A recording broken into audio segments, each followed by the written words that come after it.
Hi అండి, అందరికీ నమస్కారం. ఇప్పుడే అందిన వార్త. ఎమ్మెల్సీ కవితకు 7 ఏళ్లు జైలు శిక్ష. తీవ్ర దుఃఖంలో కేసీఆర్ అనే లేటెస్ట్ అప్డేట్ అయితే రావడం జరిగిందండి. వీడియో ఎక్కడ స్కిప్ చేయకుండా చివరి దాకా చూడండి, అప్పుడే పూర్తి ఇన్ఫర్మేషన్ తెలుసుకోగలరు. అలాగే ఫస్ట్ టైం మన ఛానల్ చూస్తున్నట్లయితే ప్లీజ్ సబ్స్క్రైబ్ చేసుకోండి. నేరం రుజువైతే కవితకు 7 ఏళ్లు జైలు శిక్ష. బీఆర్ఎస్ ఎమ్మెల్సీ కవితపై ఈడీ పీఎంఎల్ఏ కింద కేసు నమోదు చేసింది. అయితే ఈ పీఎంఎల్ఏ కేసులో నేరం రుజువైతే కనీసం 3 ఏళ్ల నుంచి 7 ఏళ్ల వరకు కఠిన కారాగార శిక్ష పడే ఛాన్స్ ఉంటుంది.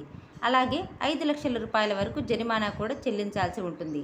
నేరం రుజువైతే ఆమె ఎమ్మెల్సీ పదవి కూడా కోల్పోనుంది. కాగా పీఎంఎల్ఏ చట్టాన్ని ఎన్డీఏ ప్రభుత్వం 2002లో రూపొందించింది. ఈడీ కస్టడీలో ఉన్న ఎమ్మెల్సీ కవితను ఆమె కుటుంబ సభ్యులను కలిసేందుకు సీబీఐ కోర్టు అనుమతినిచ్చింది. ప్రతిరోజు సాయంత్రం 6 నుంచి సాయంత్రం 7 గంటల వరకు కలిసేందుకు అవకాశం కల్పించింది. ఇవాళ ఆమెను భర్త అనిల్తో పాటు కేటీఆర్, హరీష్ రావు న్యాయవాదులు కలిసే అవకాశం ఉంది.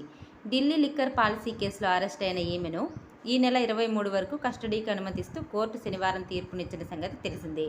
లిక్కర్ స్కామ్లో బీఆర్ఎస్ ఎమ్మెల్సీ కవిత కింగ్ పిన్, ప్రధాన కుట్రదాను, మద్యం పాలసీకి ప్రధాన లబ్ధిదారు అని ఈడీ పేర్కొంది. ఆప్ ముఖ్యమంత్రి నేతలతో కుమ్మక్కైన కవిత సౌత్ గ్రూపుకు శరత్ చంద్రారెడ్డి, మూగుంట రాఘవ, మాగుంట శ్రీనివాసులరెడ్డి ప్రాతినిధ్యం వహిస్తున్నారని చెప్పారు. మద్యం పాలసీ ద్వారా భారీ లాభాలు పొందేందుకు 100 కోట్లు చందాలు చెల్లించినట్లు వెల్లడించారు. ఇలాంటి మరిన్ని లేటెస్ట్ న్యూస్ అప్డేట్స్ కోసం వీడియోని లైక్ చేసి షేర్ చేయండి. అలాగే ఛానల్ని సబ్స్క్రైబ్ చేయండి. Thanks for watching friends.